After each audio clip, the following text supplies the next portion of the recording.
सीमा Haider story. Pakistan से आई सीमा हैदर की पूरी कहानी क्या है? जासूसी एंगल सामने आया सीमा हैदर के बारे में जानने के लिए। सीमा हैदर और सचिन मीना की जान पहचान कैसे हुई? सीमा हैदर और सचिन मीना कब और कहां पहली बार मिले? सीमा हैदर के पाकिस्तानी पति का क्या कहना है? पुष्पिंदर चौहान पाकिस्तान से अपना प्यार पाने भारत आई सीमा हैदर और सचिन की लव स्टोरी में जासूसी का एंगल आया। सीमा को एटीएस ने ग्रेटर नोएडा स्थित उसके घर से हिरासत में ले लिया है। सीमा के साथ ही उसके 4 बच्चों और सचिन को भी ले गई है पुलिस। इन्हें किसी सीक्रेट लोकेशन पर ले जाया गया है। खबरों के मुताबिक सीमा से पूछताछ की जा रही है। 5 वजहें जिनसे शक होता है सीमा हैदर की सच्चाई पर। एटीएस के इन सवालों में उलझ गई सीमा हैदर। इब यानी इंटेलिजेंस ब्यूरो को इनपुट मिला है कि सीमा हैदर के चाचा पाकिस्तानी सेना में सूबेदार है। उसका भाई भी पाकिस्तानी आर्मी में है, जबकि इससे पहले सीमा ने कहा था कि उसका भाई सेना में नहीं है बल्कि सेना में भर्ती की तैयारी कर रहा है। सच जानने के लिए यूपी एटीएस जांच कर रही है। सीमा की मोबाइल डिटेल्स की भी दोबारा जांच की जा रही है। नोएडा पुलिस ने सीमा के घर के बाहर सुरक्षा बढ़ा दी है। सचिन के परिवार को किसी से मिलने नहीं दिया जा रहा है। देश की राजधानी से सटे नोएडा से महज 50 किलोमीटर की दूरी पर यमुना एक्सप्रेसवे के पास रबूपुरा कुछ दिनों पहले तक एक सामान्य कस्बा था, बिल्कुल पुराने देहाती कस्बे जैसा। लेकिन पिछले करीब 1 हफ्ते से यहाँ पीपली लाइव फिल्म जैसी हालत बन गई है। इसकी वजह है हिंदुस्तान की सरहद के उस पार से 4 बच्चों के साथ आई पाकिस्तानी बहू।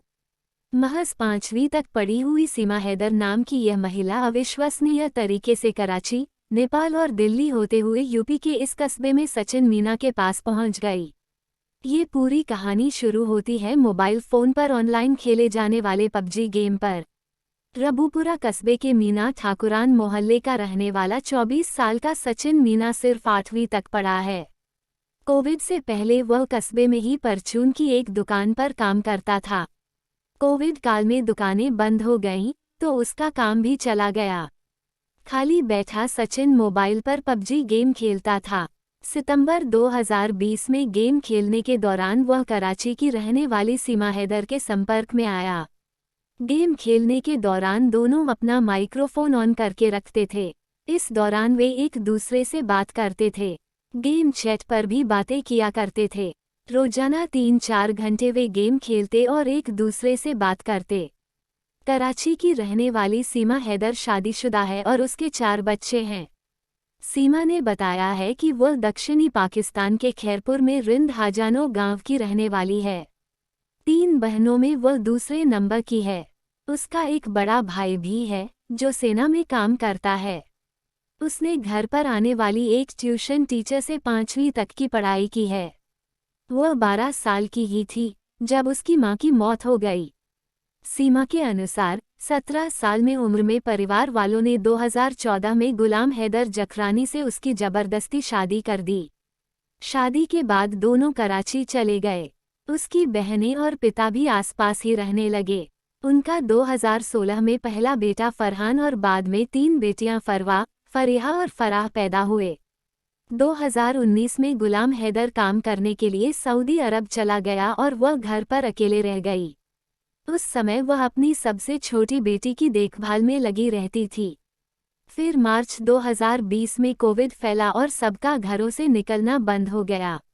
इस दौरान वह घंटों मोबाइल पर टिकटॉक देखती और वीडियो बनाती थी। इसी दौरान उसने मोबाइल पर पहले कैंडी क्रश गेम और उसके बाद पबजी खेलना शुरू किया। पबजी ने उसे गेम खेलने के साथ ही दुनिया भर के लोगों के बात करने की आज़ादी भी दी। इस दौरान उसके संपर्क में कई लोग आए। उनमें सचिन से उसकी खास दोस्ती हो गई। सीमा ने उसे बच्चों से वीडियो कॉल पर मिलवाया। जब किसी वजह से सीमा उससे फ़ोन पर बात नहीं कर पाती थी, तो उसके भाई को कॉल करती थी। सीमा बताती है कि एक बार उससे सचिन की कॉल मिस हो गई। इससे वह इतना नाराज हुआ कि उसने अपने सभी सोशल मीडिया अकाउंट से ब्लॉक कर दिया। उसका नंबर भी ब्लॉक कर दिया। उसे मनाने के लिए सीमा ने अपनी बाईं कलाई काट ली। कटी हुई कलाई की फोटो जब उसने सचिन के भाई को दिखाई, तब जाकर उसने उसे अनब्लॉक किया। सीमा हैदर का पाकिस्तान की आर्मी से क्या है रिश्ता? इस बीच दिसंबर 2020 में सीमा के पिता की मौत हो गई। सचिन उससे मिलकर सांत्वना देना चाहता था। इसके लिए उन्होंने गदर फिल्म के बारे में आपस में बात की कि कैसे तमाम बाधाओं के बीच भी भारत में रहने वाला लड़का पाकिस्तान में रहने रही लड़की से मिलता है। इसलिए उन्होंने भी सभी कठिनाइयों के बीच मिलने का फैसला किया। सीमा के अनुसार उसने अपना पासपोर्ट बनवाया और फरवरी 2023 में भारतीय वीजा के लिए अप्लाई किया, लेकिन उसे वीजा नहीं मिल पाया और फिर उन्होंने नेपाल में मिलने का फैसला किया। सचिन ने 8 मार्च को कश्मीरी गेट से काठमांडू के लिए बस पकड़ी। उधर सीमा ने शारजाह होते हुए काठमांडू के लिए फ्लाइट ली। 10 मार्च को दोनों काठमांडू पहुंच गए। सबसे पहले दोनों ने गदर फिल्म देखी और अगले दिन पशुपतिनाथ मंदिर में शादी कर ली। एक हफ्ते तक वे काठमांडू में पति पत्नी की तरह रहे। सीमा ने माथे पर सिंदूर लगाकर भारतीय पहनावे में फोटो खींचवाए और इंस्टाग्राम पर वीडियो अपलोड किए। इसके बाद वह हमेशा के लिए सचिन के पास आने के लिए पाकिस्तान लौट गई। पाकिस्तान से आई सीमा हैदर कराची लौटने पर सीमा ने सबसे पहले एक ट्रैवल एजेंट से अपना घर बिकवाने के लिए बात की। ये घर सीमा के नाम पर खरीदा हुआ था। करीब 12 लाख पाकिस्तानी रुपए में उसका घर बिक गया। इसके बाद उसने अपनी और बच्चों के लिए यूएई के रास्ते काठमांडू के टिकट खरीदे और 10 मई को फ्लाइट पकड़ ली।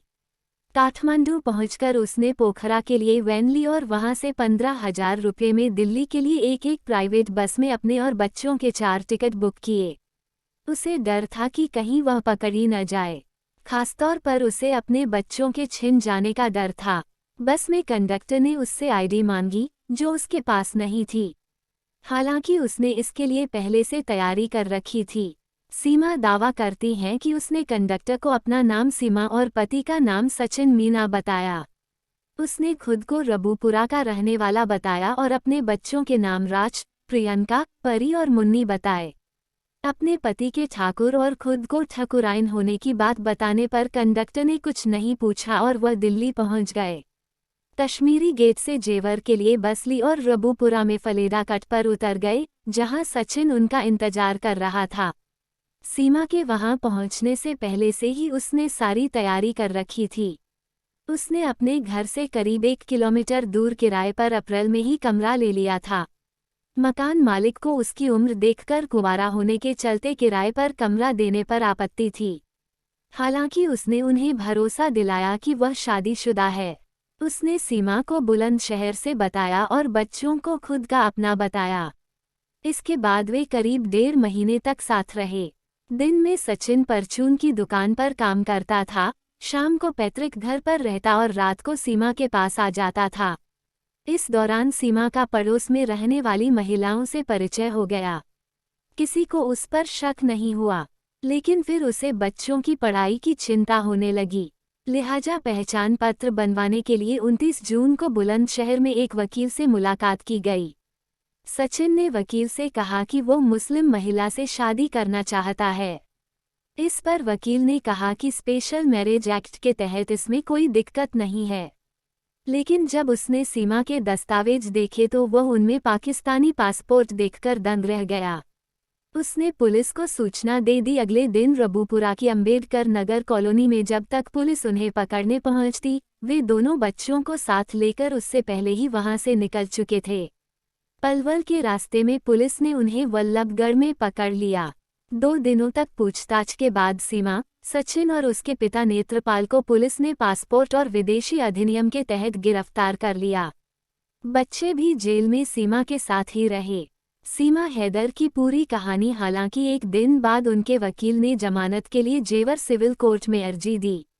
जूनियर डिवीजन जज नाजिम अकबर ने पहले सचिन के पिता नेत्रपाल और अगले दिन 8 जुलाई को सीमा और सचिन को भी जमानत दे दी। जज ने उन्हें कहा कि वह अपना पता न बदलें और देश न छोड़ें। सीमा ने सचिन के पैतृक घर का पता दे रखा था, तो दोनों जमानत के अगले दिन से फिर पैतृक घर में आ गए। जेल से जमानत पर रिहा होने के बाद खुद सचिन का भाई अपनी कार से सभी को लेकर घर आया। पाकिस्तानी बहू लाने पर सचिन के घरवालों को उस पर गर्व है। कस्बे के ज्यादातर लोगों ने भी सराहना ही की है। हालांकि कुछ लोग सोशल मीडिया पर उठाए जा रहे सवालों से दुविधा में हैं। डीसीपी ग्रेटर नोएडा सादमिया खान ने बताया है कि पाकिस्तानी महिला सीमा हैदर के दस्तावेजों की जांच की जा रही है और उसके आधार कार्ड एलआईयू के पास वेरिफिकेशन के लिए भेजा है। इस मामले की जांच यूपीएसटीएफ समेत दूसरी जांच एजेंसियां भी कर रही हैं। उधर सीमा के पति गुलाम हैदर ने पीएम नरेंद्र मोदी से अपील की है कि उसकी पत्नी को वापस पाकिस्तान भेज दिया जाए। उसने सीमा के साथ जबरन निकाह करने की बात को नकारा है। उसका कहना है दोनों ने घर से भागकर लव मैरिज की थी और इसका इकरारनामा भी उसके पास है। सीमा का कहना है कि अगर वह वापस लौटी तो वहां के लोग उसे पत्थर मारकर मार डालेंगे। उसने पूरी तरह से हिंदू धर्म अपना लिया है और जैसा सरकार चाहेगी वो वैसा ही करेगी। वह भले ही यहाँ की जेल में रह लेगी लेकिन वहाँ वापस नहीं जाएगी। इनकी पार्टी में कपड़े पहनकर आना मना है।